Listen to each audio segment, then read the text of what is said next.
രാവിലെ തന്നെ എണീറ്റപ്പോൾ നല്ല മഴ. ദോശയ്ക്കൊപ്പം നല്ലൊരു ചമ്മന്തി ആയോലെ എന്ന് തോന്നി. ഉണ്ടാക്കി നോക്കാം.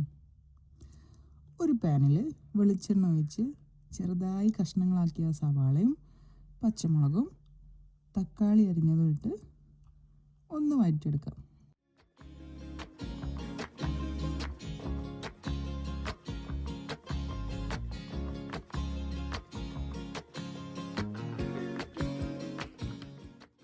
നാല് അല്ലി വെളുത്തുള്ളിയും ചേർത്ത് ഒരു പിടി പുളിയും 2 ടീസ്പൂൺ മുളക് പൊടിയും കുരുമുളക് പൊടിയും ഇത്തിരി മഞ്ഞൾപ്പൊടിയും ചേർത്ത് പുതിനയിലയും ചേർത്ത് ചൂടാറിയതിന് ശേഷം മിക്സിയിൽ അടിച്ചെടുത്ത് മാറ്റി വെക്കാം.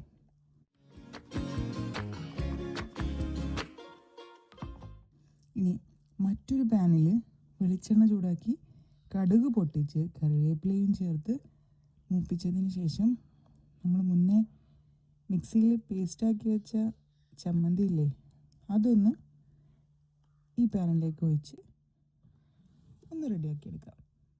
ഇനി ഒരു ദോശയും കൂട്ടി ചമ്മന്തി ഇട്ടാലോ.